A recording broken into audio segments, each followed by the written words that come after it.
सत्संग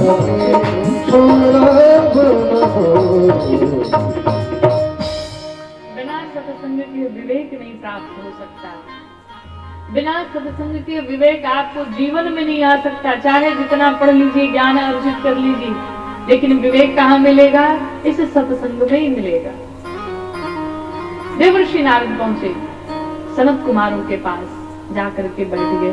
कहा सरकार, चारों तरफ घूम लिया, चारों तरफ देख आए, लेकिन कहीं मुझे सत्संग नहीं मिला।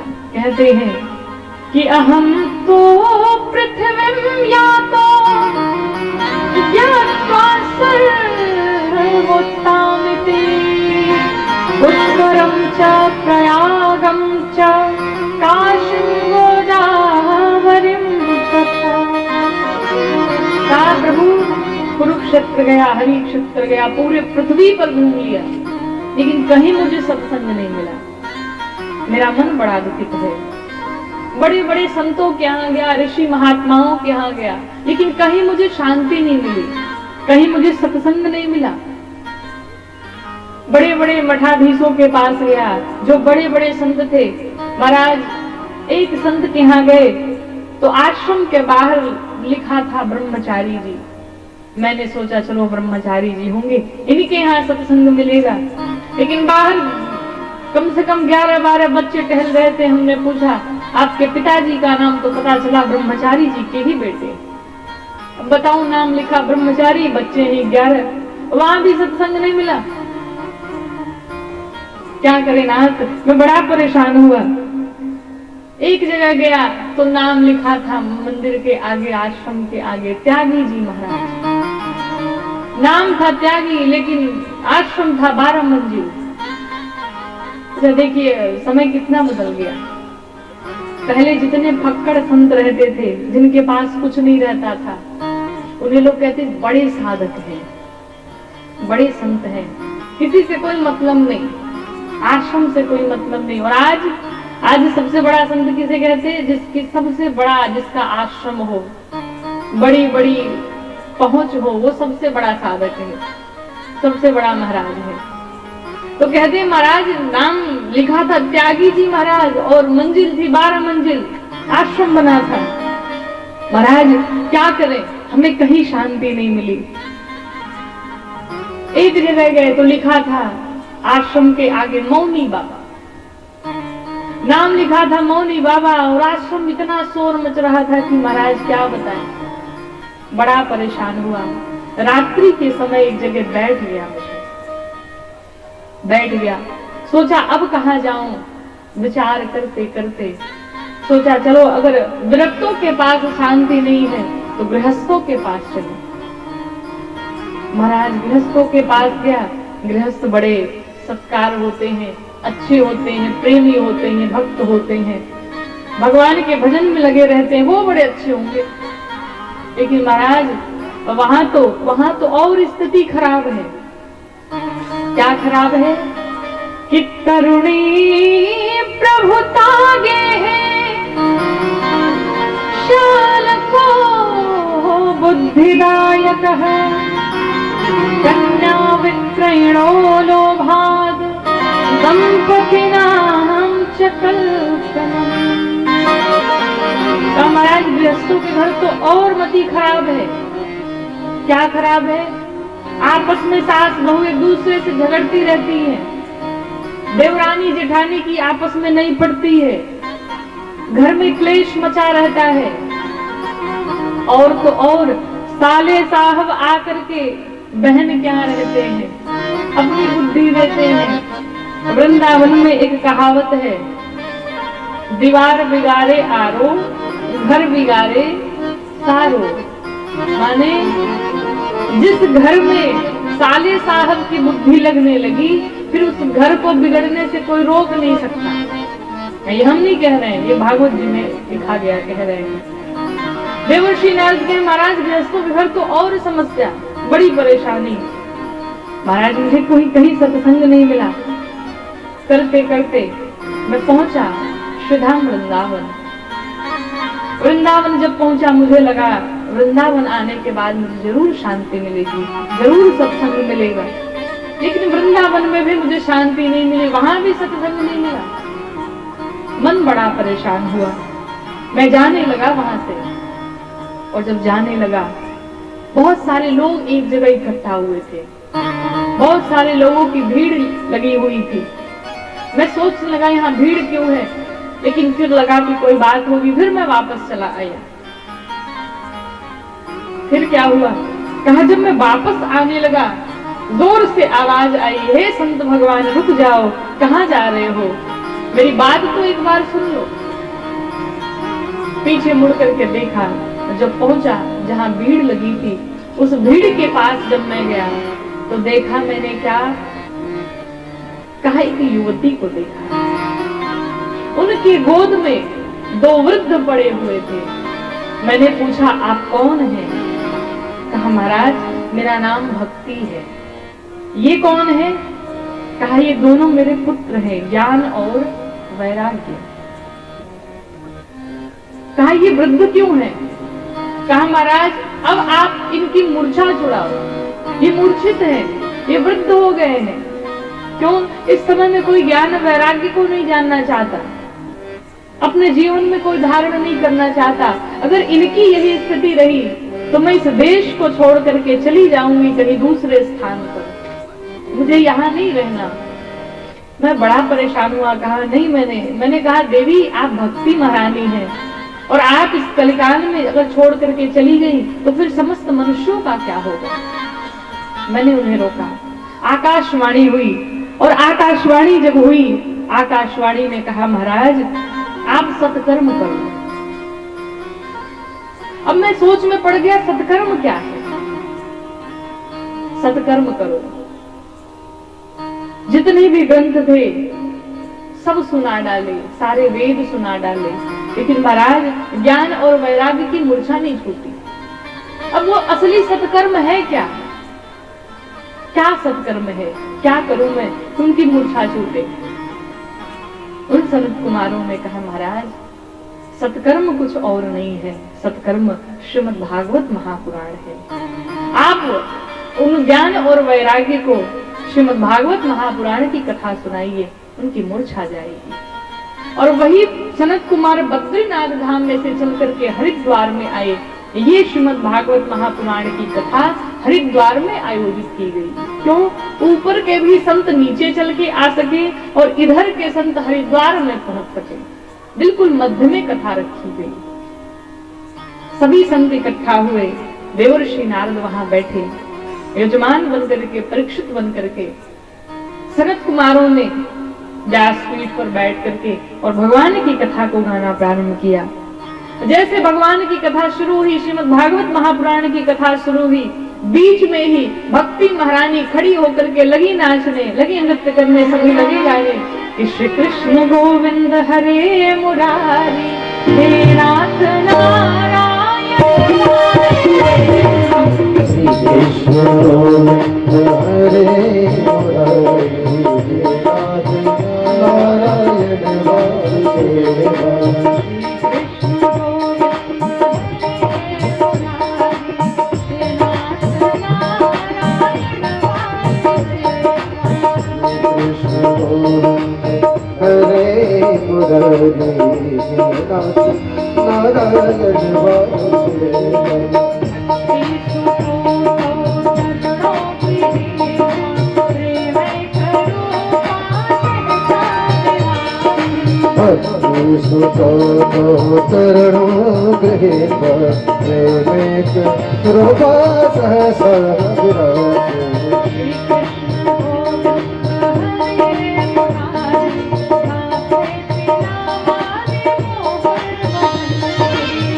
कृष्ण गोविंद हरे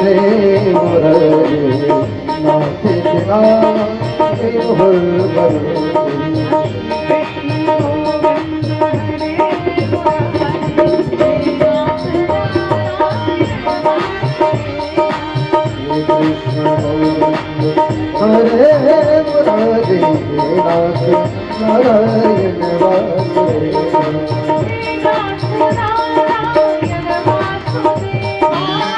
नाथ नारायण वासुदेव।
भक्ति महारानी कथा के मध्य में ही प्रकट हो गई, लगी नाचने। कहा प्रभु हम कहाँ जाएं? कहाँ बैठे? मेरा स्थान कहाँ है? देवर्षि नारद ने कहा देवी यहाँ जितने भक्त बैठे हुए सबके हृदय में आप विराजमान हुई है। और भक्ति महारानी सभी भक्तों के हृदय में विराजमान हो गई। कथा सुनकर के ज्ञान और वैराग्य की मूर्छा छूटी, सभी प्रसन्न हुए। लेकिन देवर्षि नारद ने सनत कुमारों से एक प्रश्न किया। कहा नारद, लेकिन क्या कभी ऐसा भी हुआ, कैसा जो जीवन भर पाप करे, बहुत अपराध किया हो, जिसने हत्याएं की हो, महापापी हो, जिसने जघन्य अपराध किए हो, क्या कभी कोई ऐसा व्यक्ति भी मुक्त हुआ है? सनत कुमारों ने कहा बिल्कुल हुआ है। और तब जाकर के सनत कुमारों ने देवर्षि नारद को कथा सुनाई इसकी आत्मदेव और धुंधली की कथा। तुंगभद्रा तट नदी के किनारे उत्तम नगर में आत्मदेव रहते थे। बड़े प्रकांड पंडित थे, विद्वान थे, ज्ञानी थे, भगवान के भक्त थे। लेकिन उन्हें कोई बालक नहीं था, कोई पुत्र या पुत्री नहीं थी। बड़ा परेशान हुए। यहाँ ये स्थिति थी आत्मदेव जी के घर में कि तुलसी मैया का बिलवा अगर लगाएं तो वो भी सूख जाए। घर के सामने अगर गौ माता रखें वो भी बांझ, उनका भी कोई पुत्र नहीं, कोई बाछा बछिया नहीं, कुछ नहीं। बड़ी अद्भुत स्थिति थी। आत्मदेव बड़े परेशान हुए, क्या करूंगा। एक दिन बहुत मन उदास था और पहुंचे, वन में चले गए। मन बिल्कुल खिन्न था। क्या हमारे जीवन में पुत्र नहीं है? क्या हमें कभी किसी संतान की प्राप्ति नहीं होगी? मैं अपने प्राण दे दूंगा अब अगर मुझे पुत्र नहीं हुआ तो। बड़ा परेशान हुए। आत्मदेव पहुंचे, जाकर के बैठ गए। उधर ही से सनकादिक ऋषि आए। उन ऋषियों ने जब देखा, पूछा महाराज आप इतने दुखित क्यों हैं, कारण क्या है? आत्मदेव ने बताया महाराज हमारे विवाह को कई साल हो गए, कई वर्ष बीत गए, अभी तक मुझे किसी पुत्र या पुत्री की प्राप्ति नहीं हुई। लोग हमारी पत्नी को ताने सुनाते हैं, बांझ बुलाते हैं, और न जाने क्या कारण है कि घर में अगर तुलसी का पौधा लगाते वो भी सूख जाते हैं, गौ माता है वो भी वैसे ही, न जाने क्या कारण है। जब ऋषियों ने देखा, कहा महाराज आप इस जन्म के चक्कर में पड़े हुए हैं। हम देख रहे हैं कि अगले 7 जन्म तक आपका कोई पुत्र नहीं है, कोई संतान नहीं है आपके जीवन में, आपके भाग्य में। अब तो आत्मदेव और रोने लगे, बताओ अभी एक जन्म में भुगत नहीं पाया, अगले 7 जन्मों तक मेरी यही स्थिति है। पांव में पड़ गए, कहा महाराज अगर आप चाह दें तो संभव हो जाएगा, अगर आप आशीर्वाद दें तो आपके आशीर्वाद को कोई काट नहीं सकता, अगर आप चाहें तो ये संभव हो सकता है। ऋषियों ने कहा महाराज क्यों बच्चे के चक्कर में पड़े हैं, क्यों संतान के चक्कर में पड़े हैं, आप जिस संतान के लिए इतना रो रहे हैं, इतने परेशान हैं, आप अगर विचार करें अगर अच्छा निकला फिर तो वाह वाह बहुत बढ़िया, और अगर नालायक निकल गया फिर आप क्या करेंगे, इससे कहीं ज्यादा आपको रोना पड़ेगा, आत्महत्या करनी पड़ेगी। कहा गया पूत सपूत तो का धन संचय और पूत कपूत तो का धन संचय। अगर पुत्र बढ़िया निकल गया तो भी धन संचय करने की आवश्यकता नहीं, वो स्वयं सब कुछ कर लेगा, सब संभाल लेगा, और अगर कुपुत्र निकल गया तो फिर भी आप धन अपना संचय नहीं कर सकते, वो बर्बाद ही करता रह जाएगा चाहे आप जितना बचाइए।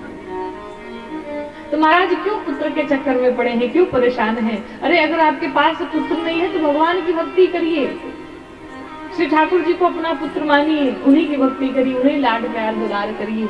लेकिन अब तो महाराज ये रोने लगे, कहा महाराज आप आशीर्वाद दोगे मुझे संतान की प्राप्ति हो जाएगी। आशीर्वाद दिया, कहा जाओ एक फल दे रहे हैं, इसे ले जाकर के अपनी पत्नी को खिला देना, उन्हें पुत्र की प्राप्ति होगी। फल दिया, बड़े प्रसन्न होकर के गदगद होकर के आए, पत्नी से कहा सुनो ये संत भगवान ने आशीर्वाद दिया है, इस फल को तुम पाओ, तुम्हें संतान हो। पत्नी को वो फल दे करके चले गए, लेकिन पत्नी का नाम था धुंधली, बड़ी विचित्र। कहा इससे क्या होगा, कहा संतान होगी, अब तो खुश हो। लेकिन उसकी बड़ी अद्भुत आदत थी, ऐसे कई माताओं में होती है, घर से जब आत्मदेव चले जाए तो घर के बगल बगल में जितनी और कई स्त्रियां रहती थी सबको बुला बुला करके प्रपंच करना, दूसरे की शिकायत करना, दूसरे की निंदा करना बड़ा अच्छा लगता था, चुगली करने में आनंद आता था। और अक्सर यही होता है, जितना आनंद दूसरों की बुराई करने में आता है उतना आनंद कहीं नहीं आता है। आप ईमानदारी से बताइए, जितना आनंद इन कानों को दूसरों की बुराई सुनने में आता है कि कथा सुनने में आता है। कुछ लोग ऐसे भी होते हैं कि अगर बगल में किसी की बुराई चल रही हो, कान में ठीक से न पहुंच रहा हो, न सुनाई दे रहा हो, तो लोग कान टेढ़ा कर लेते हैं। थोड़ा सा अमृत इन कानों में चला जाए महाराज, आनंद आ जाए। 3 घंटे कथा में बैठना पड़े, आगे पैर करेंगे, पीछे करेंगे, उठेंगे, बैठेंगे, 10 बार पानी पिएंगे, तो सारी गति लग जाती है। और अगर दूसरे की शिकायत चल रही हो तो सुनना तो ठीक है, सुन भी रहे हैं, उसमें हामी भी करते हैं, हम भी जानते हैं, उसमें 2 बात बताएंगे भी, और पूरी रात बीत जाएगी, पता नहीं चलेगा, सुबह के 4 बज जाएंगे, इतना आनंद। दरअसल आपकी गलती नहीं है, ये कानों का विषय है, इसे वही सुनने में आनंद आता है। तो धुंधली का भी वही कार्य था, बगल से स्त्रियों को बुला करके बिठाती थी, प्रपंच करती थी, चुगली करती थी, निंदा करती थी। तो जब फल मिला तो स्त्रियों को बुला लिया, कहा भाई देखो ये फल मिला है मुझे, हमारे महाराज ने ला करके दिया है, तो इसको पाने से मुझे संतान की प्राप्ति होगी। तो स्त्रियों ने कहा भाई तो बड़ी अच्छी बात है, इतने वर्षों से तुम परेशान थी, अब तुम्हें पुत्र मिल जाएगा, फिर क्यों परेशान हो? कहा परेशानी तो है ही, क्या परेशानी है? कहा हमने ऐसा सुना है कि जो माताएं पेट से होती हैं, गर्भवती, उन्हें बड़ी कष्ट झेलने पड़ते हैं। भाई कष्ट क्या है? कहा हमने सुना है अब जिसके पेट में बच्चे आ जाए फिर उसे दौड़ना भागना उसका बंद हो जाता है।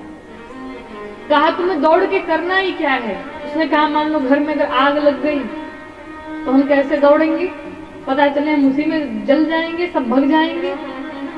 बताओ ये भी कोई बात हुई? हम दौड़ नहीं पाएंगे, अच्छी अच्छी चीजें नहीं खा पाएंगे, पता चले ये नहीं खाना है, वो नहीं खाना है, ये नहीं करना, और वो भी महाराज 1 महीने के बाद हो तो झेल भी ले, 9 महीने कौन झेलने जाएगा? हमसे नहीं होगा। तो धुंधली की बहन थी, तो धुंधली घर से तो संपन्न थी, राजपाट सब संपत्ति धन दौलत सब भरा पड़ा था, लेकिन जो उसकी बहन थी वो गरीब थी, और उसके बड़े पुत्र थे और संयोग से वो भी पेट से थी। उस बहन ने कहा, सुनो एक काम करो, मेरा पुत्र होने वाला है, मैं अपना पुत्र तुम्हें दे दूंगी, तुम चिंता न करो, तुम्हें कुछ समस्याएं भी नहीं उठानी पड़ेगी, और बाद में उस पुत्र के बदले में हमें कुछ संपत्ति दे देना। ये तो मन में सोचे कि चलो जो संपत्ति उसकी होगी वो भी हमारी रहेगी, और अलग से जो मिलेगा सो तो बोनस में मिलेगा।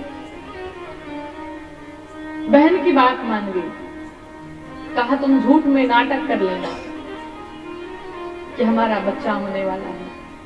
इसने झूठ में नाटक कर लिया, और वो जो फल था सभी ने मिलकर के कहा इसको गौ माता को खिला दो। देखा जाए उस संत के आशीर्वाद में कितनी शक्ति है। उस फल को गौ माता को खिला दिया और स्वयं लगी नाटक करने, मेरा बच्चा होने वाला है। अपने पति से झूठ बोला, करते करते 9 महीने जब पूर्ण हुए, अपनी बहन के यहाँ चली गई और बहन के यहाँ से पुत्र लेकर के चली आई। पुत्र हुआ, घर में लगी बधाई बजने, महाराज आत्मदेव प्रसन्न हो गए, आनंदित हो गए, वाह संत भगवान के आशीर्वाद से मुझे पुत्र की प्राप्ति हुई, अब क्या पूछना, अब क्या कहना। नामकरण की बारी आई तो आत्मदेव ने कहा मैं इसका नामकरण करूंगा। दुदली ने कहा इतना कष्ट 9 महीने कौन उठाया। उन्होंने कहा भाई तुमने उठाया, तो जब हमने उठाए तो हम ही नाम भी रखेंगे। चलो ठीक है नाम रख लो। कहा मेरा नाम दुदली है, इसलिए मेरे पुत्र का नाम धुंधकारी होगा। अपने पुत्र का नाम धुंधकारी रख लिया। चलो भाई जिसमें प्रसन्न रहो, आनंदित रहो, राम रख लिया। कुछ ही दिन बाद जो फल गौ माता को खिलाया था, गौ माता ने भी एक संतान को जन्म दिया। उन पुत्र का नाम था गोकर्ण जी महाराज। गौ माता से उत्पन्न तो हुए थे, लेकिन पूरा शरीर मनुष्य का था, सिर्फ 2 कान ही गौ के जैसे थे, इसलिए उनका नाम गोकर्ण रख दिया आत्मदेव जी ने। सब प्रसन्न थे, जीवन चल रहा था। लेकिन अब चूंकि वर्षों बाद बच्चे हुए थे, लड़का हुआ था, सो इतना प्यार, इतना लाड दुलार, उस लाड दुलार में वो बच्चा बिगड़ गया। कथा कहती है महाराज आपके बच्चे चाहे जितने लाडले हो, जितने दुलारे हो, जितने प्यारे हो, प्रेम करिए, लेकिन उन्हें संभलने का भी समय वही बचपन का ही होता है। अब ऐसा नहीं कि प्यार दुलार में हम उस पर ध्यान ही न दें और उसी चक्कर में बच्चे बिगड़ जाते हैं। वो अवस्था जो बचपन की अवस्था होती है, वही बच्चों को सुधारने की आवश्यकता होती है, बनने की आवश्यकता होती है, संस्कार भरने की अवस्था होती है। और अगर उस समय आप उन्हें नहीं संभाल पाए तो फिर हाथ से वो निकल जाएंगे आपके। जो लाड दुलार प्यार देना है, जो सारी संपत्ति सो तो उन्हीं की है, कहीं कोई ले थोड़ी जा रहा है। लेकिन बचपन में आप जितना उनके साथ कड़ाई से रह सके, उन पर ध्यान दे सके, देना चाहिए। यहाँ भी वही हुआ। धुंधकारी वर्षों बाद पैदा हुआ था। माता पिता दोनों अगाध प्रेम करते, किसी चीज के लिए कोई रोक नहीं, जहां इच्छा वहां जाओ, जो मन करे तो खाओ पियो। और करते करते जब बदमाशियां देखते तो आत्मदेव जी कहते बच्चा है सुधर जाएगा, बड़ा हो जाएगा तो ठीक हो जाएगा, बड़ा हो जाएगा तो ठीक हो जाएगा। और महाराज करते करते वो बिगड़ता चला गया, किसी की बात ही ना सुने। अब इतना बड़ा हो गया,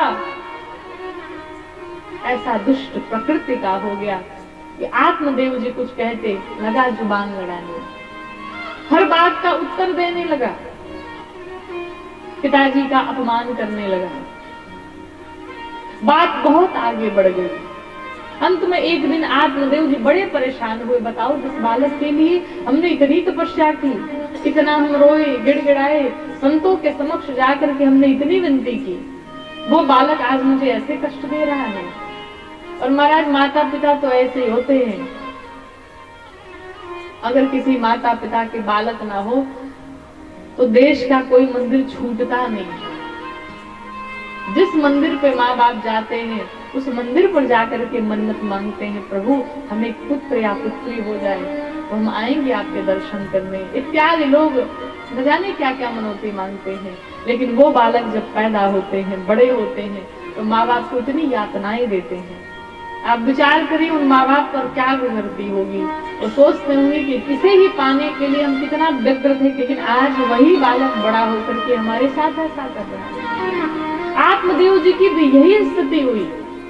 आत्मदेव जी रोने लगे। सही कहते थे कि अगर कुपुत्र निकल गया तो तुम क्या करोगे, इससे कहीं ज्यादा तुम्हें रोना पड़ेगा। अभी तुम कुछ साल तक रोओगे कि मेरी कोई संतान नहीं, मेरा कोई पुत्र नहीं है, फिर तुम्हें शांति मिल जाएगी। भगवान की शरण में आ जाओ, श्री ठाकुर जी के शरण में आ जाओ, गोविंद के शरण में आ जाओ, माधव के शरण में आ जाओ, तुम्हें शांति मिलेगी। लेकिन मैंने उनकी बात नहीं मानी। आत्मदेव जी घर छोड़ करके वन में चले गए। वन में चले गए। गोकर्ण जी महाराज ने आत्मदेव जी को शिक्षा दी। कहा जिस शरीर से आप इतना मोह करते, ये किसी का नहीं है।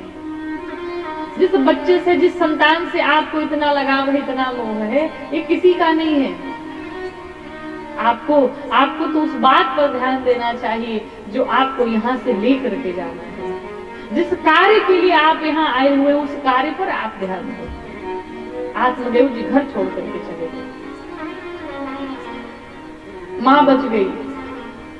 अब जब माँ बची, धुंधकारी की ये स्थिति, लगा मदिरा पान करने, शराब पीने लगा, वेश्याओं के पास जा जा करके रहने लगा, उन्हें घर में बुलाने लगा। अब एक दिन माँ को इतना प्रताड़ित किया, इतना त्रास दिया कि माँ ने भी घर छोड़ दिया और दौड़ी भागी गई। घर के सामने ही तो कुआं पड़ा था, कुएं में कूद करके अपनी जान दे डाली। धुंधली मृत्यु हो गई। माता पिता दोनों चले गए। अब तो ये और भी मालिक बन गया। घर में कोई पूछने वाला नहीं, कोई समझाने वाला नहीं। अब घर में ही ला करके सभी वेश्याओं को अपने पास रख लिया। घर की जब सारी संपत्ति समाप्त हो गई, लगा चोरी करने, डकैती करने। तो राजा के दरबार में एक बार चोरी कर लिया और ढेर सारे धन लेकर के आया। धन लेकर के आया, उन वेश्याओं को दिया।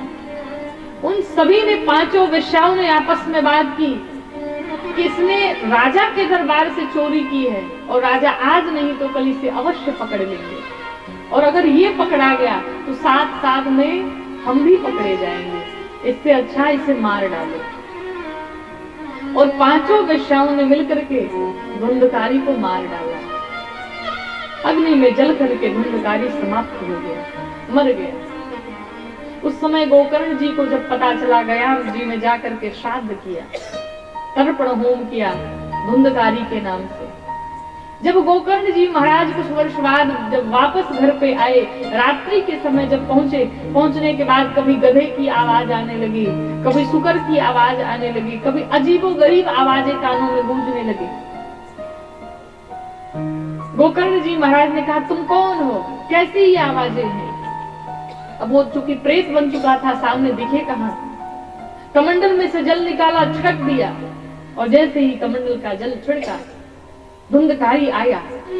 कहा, भैया मैं आपका भाई धुंधकारी हूँ और मैं प्रेत बन चुका हूँ, मुझे इस प्रेत योनि से मुक्त करिए। गोकर्ण जी महाराज ने कहा, मैंने तो तुम्हारा तर्पण कर दिया था, तुम्हारे नाम से श्राद्ध कर दिया था गया जी ने। धुंधकारी ने कहा, महाराज एक नहीं 1000 बार मेरे नाम से श्राद्ध कर लीजिए, लेकिन मैं इतना बड़ा पापी हूँ, हमने जीवन भर इतना पाप किया है कि मेरा वो पाप आपके श्राद्ध करने से समाप्त नहीं हो सकता। कुछ दूसरा उपाय करो। मैं अभी भी भटक रहा हूँ, तड़प रहा हूँ, बेचैन हूँ, परेशान हूँ। गोकर्ण जी महाराज ने कहा, कोई बात नहीं, मैं कुछ उपाय करूंगा। और गोकर्ण जी महाराज रात्रि भर सोए। सुबह जैसे उठे, सुबह उठने के पश्चात सूर्य भगवान को जल देने गए। सूर्य नारायण से पूछा, प्रभु मैं क्या करूं, कोई उपाय बताइए। सूर्य नारायण ने यही उपाय बताया, जाकर के श्रीमद् भागवत महापुराण की उसे कथा सुनाई। और वही गोकर्ण जी महाराज ने घर के सामने इस श्रीमद् भागवत महापुराण की रचना बनाई। और उस प्रेत, चूंकि प्रेत था तो यजमान बनकर के बैठ नहीं सकता था, तो करे क्या, तो सप्त ग्रंथियों वाला बांस लगा दिया, सप्त ग्रंथियों वाला बांस। और जैसे कथा प्रारंभ हुई, प्रथम दिन की जब कथा प्रारंभ हुई, पहली ग्रंथि फूटी। दूसरे दिन की कथा जब समाप्त हुई, दूसरी ग्रंथि फूटी। तीसरे दिन की कथा जब विश्राम हुई, तीसरी ग्रंथि फटी। और ऐसे करते करते 7 ग्रंथियां फट गई। समाप्त हुई और उसी बांस में से निकल करके धुंधकारी नाम का जो प्रेत था वो धुंधकारी अद्भुत स्वरूप में आ गया गोकर्ण जी महाराज के सामने। बोलिए श्रीमद् भागवत महापुराण की। तो ऐसे महापापी भी तर गया इस श्रीमद् भागवत महापुराण को सुनकर के कि श्री कृष्ण गोविंद हरे मुरारी हे नाथ नारायण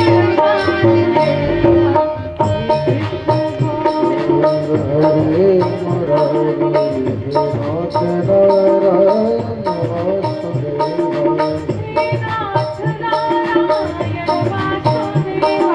हे नाथ नारायण वासुदेवा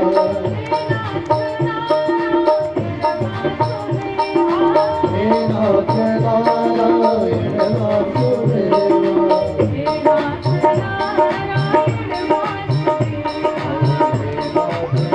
नारायण वासुदेवा श्री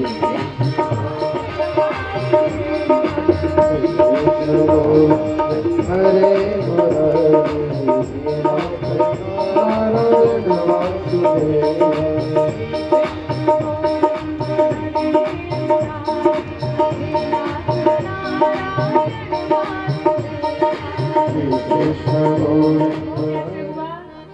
संत भगवान के आशीर्वाद से भगवान से प्रार्थना किया जाए कि हमें भी आपको भी जीवन में एक संत का सानिध्य प्राप्त हो। अगर जिसने संत का सानिध्य प्राप्त कर लिया जीवन में फिर उसके लिए कुछ भी दुर्लभ नहीं रह जाएगा। भगवान से प्रार्थना करिए क्या कि मेरा तार हरि से जोड़े ऐसा कोई संत सभी भाव से गाइए भगवान से कहिए कि मेरा तार हरि से जोड़े ऐसा कोई संत मेरा तार हरि से जोड़े ऐसा कोई संत मिले ओ ऐसा कोई संत मिले ओ ऐसा कोई संत मिले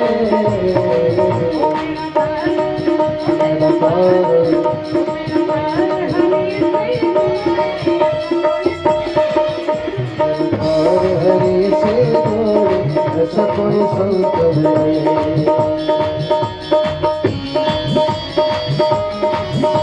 मास सदगुरु के जय हो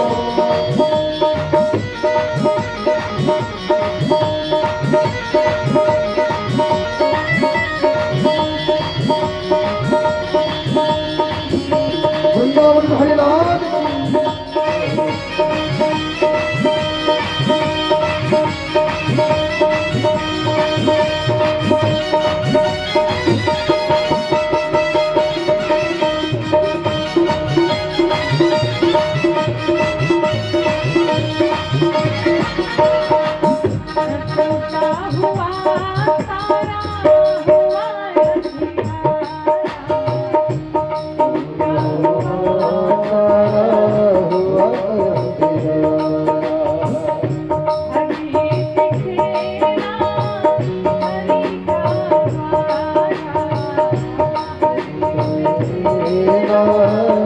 हरि का द्वारा मेरा बिछड़ा हरि से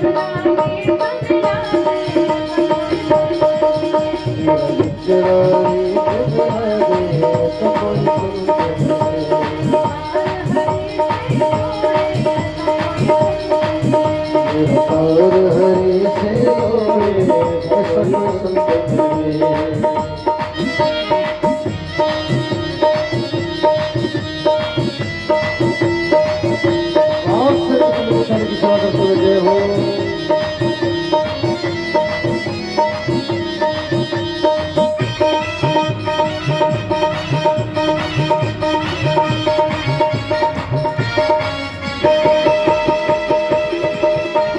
वृंदावन हरिलाल की जय हो।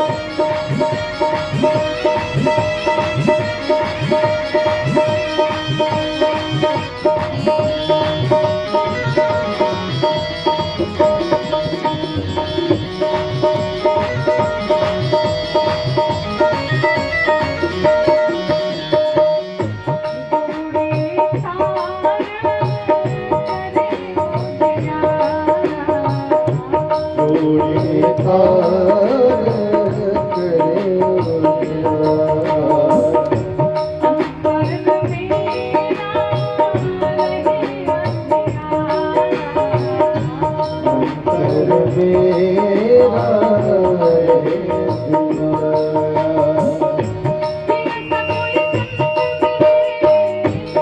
ऐसा कोई सुन ले, ऐसा कोई सुन ले, ऐसा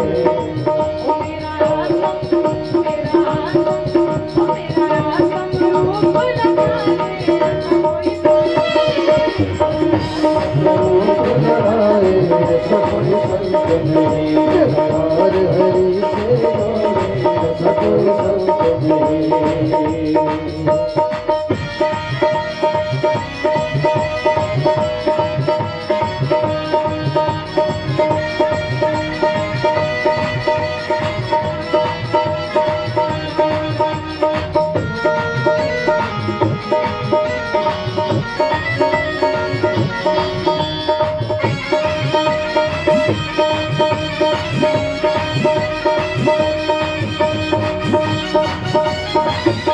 वृंदावन हरिलाल की जय हो।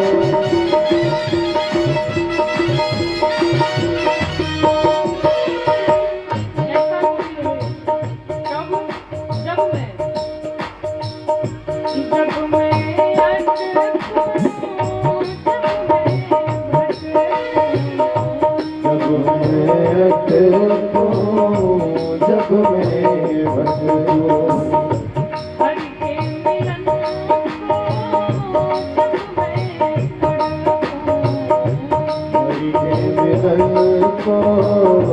जग में भटकूं। वो ऐसा कोई संग मिले, ऐसा कोई संग मिले। जय हो मेरा कौन,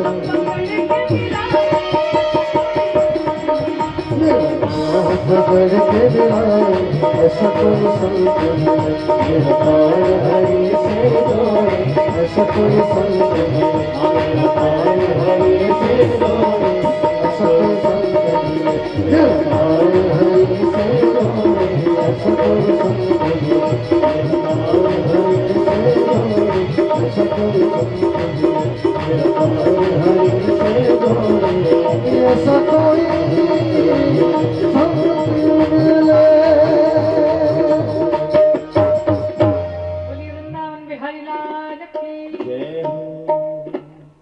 इस प्रकार से आज की इस कथा को हम सभी यहीं विश्राम देंगे और कल की कथा शाम के 3 बजे से प्रारंभ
चरण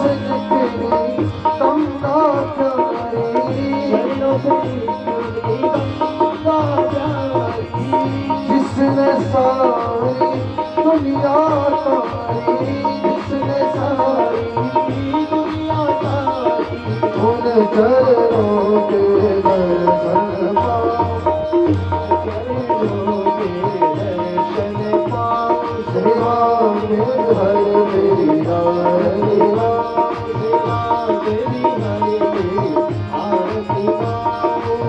दास अनाथ के नाथ आप हो, दास अनाथ के नाथ आप हो, सुख दुख जीवन साथ आप हो, सुख जीवन साथ आप हो।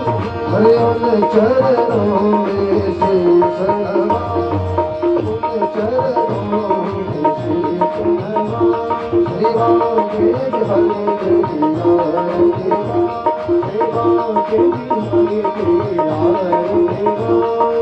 श्री हरिदास के प्यारे हो, श्री हरिदास के प्यारे हो, मेरे मोहन जीवन हो, मेरे मोहन जीवन हो। हरे तारी छवि नैनों में बसा, हरे बिहारी तेरी आरती गाओ, सेवा के बिहारी तेरी आरती गाओ, सेवा के बिहारी तेरी आरती गाओ।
समर्पयामि जलेन शीतलीकरणं पुष्पै देवाभिवन्दनम् आरार्तिग्रहणम् आपदामपहर्तारं दातारं सर्वसम्पदां लोकाधिराजाधिराजाय प्रसयसाहिने नमो वयं वैश्रवणाय कुर्महे समे कामान् कामकामाय मह्यं कामेश्वरो वैष्णवयो ददातु कुबेराय वैश्रवणाय महाराजाय नमः हरिः ओम् एकदन्ताय विद्महे वक्रतुण्डाय धीमहि तन्नो दन्ते प्रचोदयात् हरिः ओम् तत्पुरुषाय विद्महे महादेवाय धीमहि तन्नो रुद्रः प्रचोदयात् हरिः ओम्